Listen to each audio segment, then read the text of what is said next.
G'day, legends. It's Jai, that Aussie metal guy here. Before we get stuck into another great interview brought to you by Crannk.com and thatmetalstation.com, don't forget to hit the like and subscribe, and that way you can keep up to date with all the best music and interviews from all over the world. Hey, how you all going? It's Jai, that Aussie metal guy here with Crannk.com and with thatmetalstation.com. No matter where you are in the world, it's with great pleasure that I'm getting to have a chat with Book of Wyrms again. I have Sarah, Jake, Lindsey. Thank you so much for joining me again, guys. Really, it is a pleasure to catch up with you again. Hey, thanks for having us, man. We had a blast last time. It's good to see you again. Yeah, no, I really enjoyed that last one. It was a bit of a tough time, but it was really good to catch up with you now with the latest single. How have you been? Apart from the single, we'll talk about that in a sec, but how has the last year been for you as well? Pretty good, man. Like, obviously all the ups and downs everybody else has been having with everything, but we've managed to have some really good shows, some really fun shows in a bunch of towns all over our half of America, and there've been, it seems like more people out and more people have heard of us, so that part feels good. The last couple of shows we did like paid good, and there was a bunch of people there, so it's like, yeah, this is what's up. Yeah, it's been really cool. We've been really lucky to have our jobs and everything, so it's just been really cool to also be able to go out and see people again. Yeah, well, that Occult New Age was an absolute ripper of a doom stoner metal album. I really enjoyed that one, and that's one I still rip out and play as well. It must have been good not only to release that album, but as you said, to play a lot of live shows with it as well. Yeah, absolutely. The thing with the record before that, Remythologizer, which was a great record. Yeah.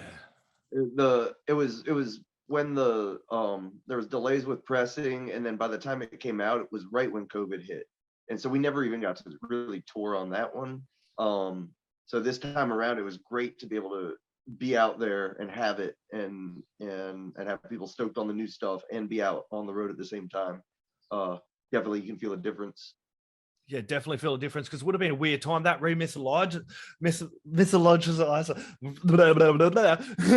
was a really cool album, and it did get around. It did actually get some good press as well, and a lot of people were kind of raving about it as well, and it kind of puts you on the map, as you say, as well. So it would have really sucked dropping that album and not really all those delays and not being able to play much. And then when Occult New Age dropping that album and not only being able to play, but play with all the bands in your area as well, and kind of get that music out, get some merch rolling and things like that as well. Exactly. Yeah, I mean, and so as frustrating as it was with the other one, it was that awesome this time, and like it really made us appreciate it more. Like, I know that people say that all the time, but to be like, yeah, this last time we had a record out, we couldn't do anything about it, so like everything we got to do this time just felt like really more powerful and convenient and awesome. Yeah, and the latest single, Sodapop Glacier, that is an unreal track, man. Really enjoying it. And a longer version coming, is there as well? That's right. It's so the song is Name Your Own Price on Bandcamp, and then if you get it, whatever no matter how much you pay or whatever, you get the long version, and so that was like the actual version, but it's like 16 minutes long. There's no drums for like the first 5 minutes. There's no drums for like the last 5 minutes. Real trippy, spacey stuff. But I was like, we were like, well, one, it's gonna be hard to find places to stream it at that length, and two, man, like even we like we're fast forwarding, not every time, but like when we were like, all right, let's get to where the drums are, like. So it's like, this is good like head music and like trip out music, but let's have like a version that's like fun to kind of jump right into as well. So that's what we just sort of snipped the beginning and the end, and gave it tasteful fades. But yeah, you can get both versions and check them both out for the price of the one.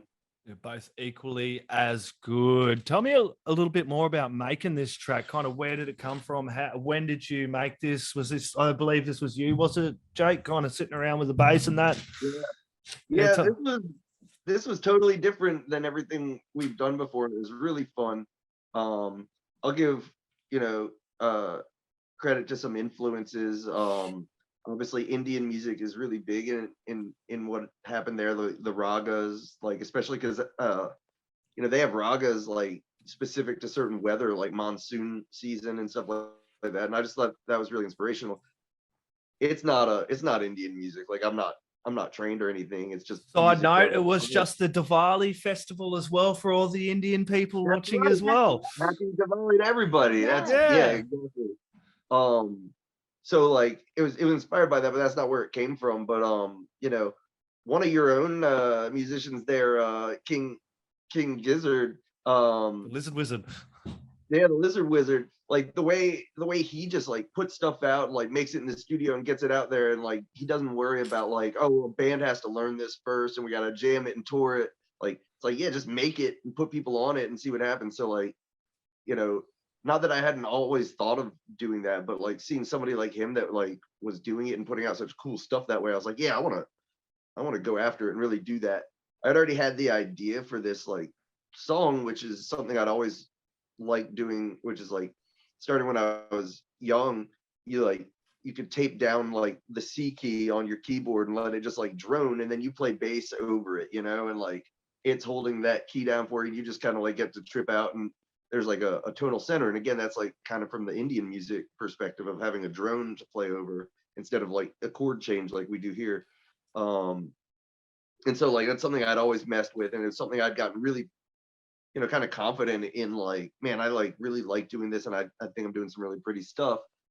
So, you know, putting all of those things I've mentioned together, it was like, well, why not see what happens? So I set up like a click, you know, just like in my computer where it's just like clicking what the track is, and then just had sort of a C droning and improvised over it. And you know, it was raining outside, so again, like kind of going in with that, you know, the monsoon raga vibe.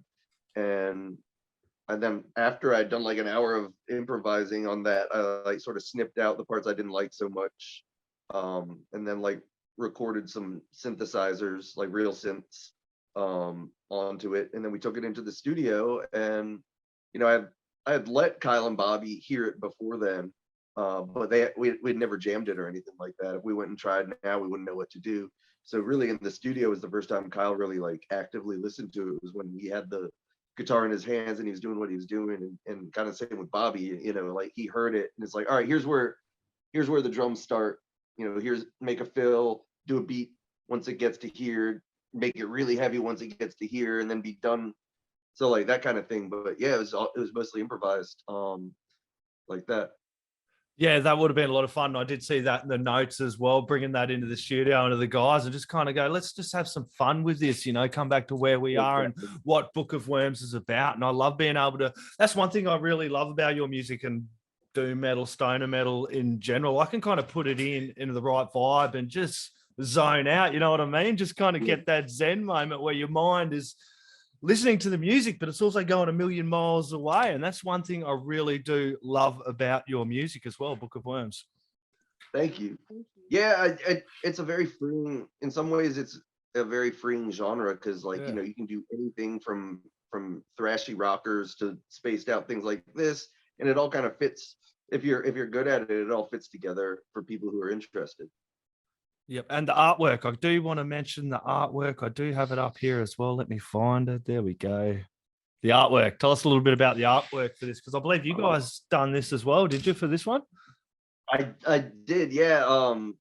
So, you know, and I got to give credit to Sarah. Like she's not getting like as much credit on this, because like, you know, I played the synth and did the art, and it doesn't have vocals, but she's there every step of the way and like guiding and like saying whether things are cool or not cool.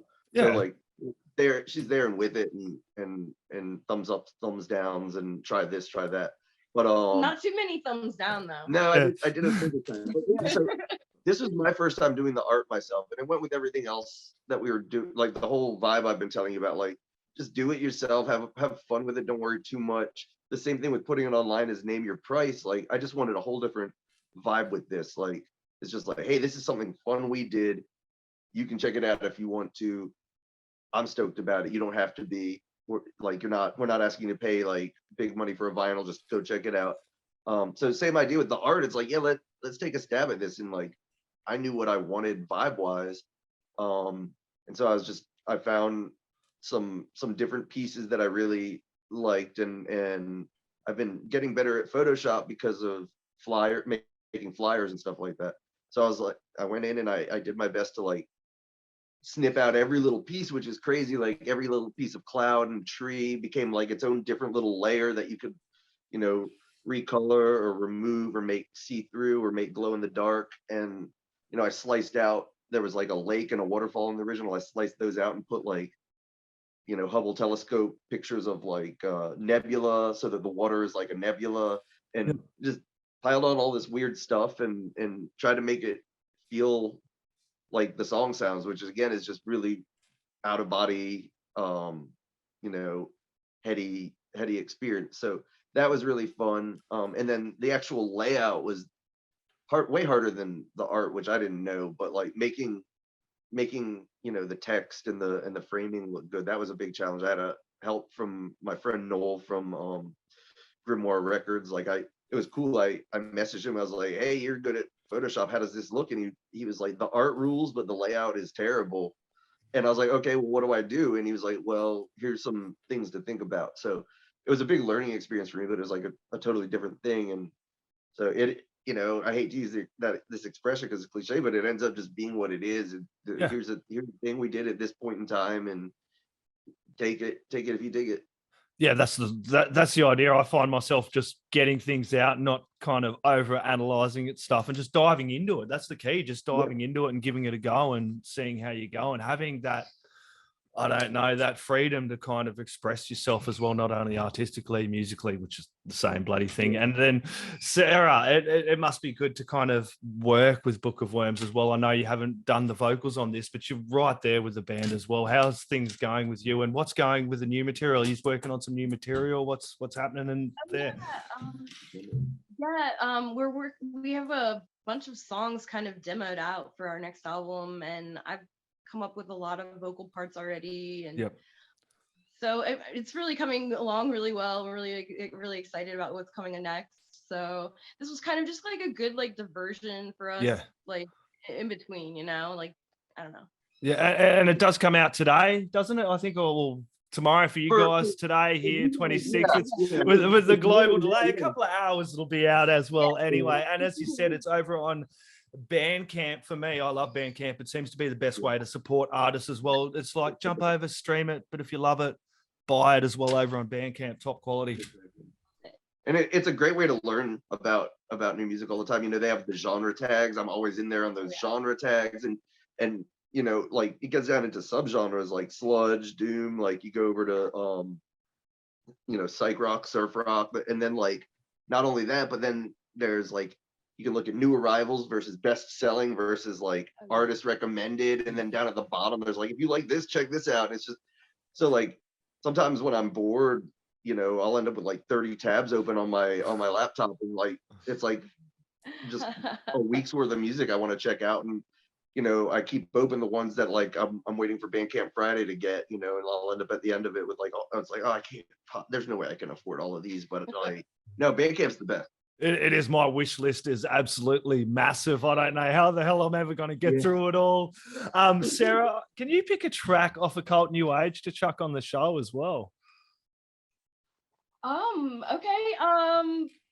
Talk about it? One of the Cult New Age songs. Okay. Well, I guess Dracula Practice is like one of the most fun. It's one of the ones we're performing in our set now, and it's really fun. And I get to do a lot of keyboards, and I get to bend the notes, and it's really fun. And it just kind of goes into this rocking part, and it's just really a fun time, and I really enjoy singing it too. So it's just a really good all-around song. Good song. Yeah, it is a great track and a great album. Everybody go check that out if you haven't checked that out already. All the music of Book of Wyrms is over on Bandcamp. I thoroughly recommend them. Great band, great people.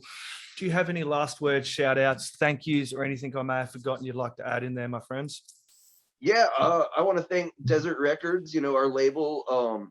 Brad over there is just super cool. And I was nervous when I reached out to him about this idea. I was like, hey, like, I know we've done a couple albums for you. What would you think about like a 20-minute instrumental that I improvised? And he's like, yep, just let me know. And like, total Cool. faith in me, and like, you know, like artists are insecure, so to have somebody that's just like, yeah, I trust you guys is that's really cool. So thanks, Brad. And then I guess yeah, thank you, obviously. Yeah, Like thank this is you. awesome for being on here. And then we want to thank Curtis at you know, C Squared Doer PR. He's, you know, just been awesome helping us out like he always does. So, you know, thanks to those folks. Absolute pleasure. Book of Wyrms, thank you so much for catching up. Sodapop Glacier is the latest single, did come out October 26th. Put it in the stereos, crank it really bloody loud. The neighbors are going to want to vibe out to this one as well. Thank you very much for having some time to chat with me, guys. Cheers. Thank you. Mate, hey, fucking my man, fucking Jobber, that fucking metal guy, motherfucker.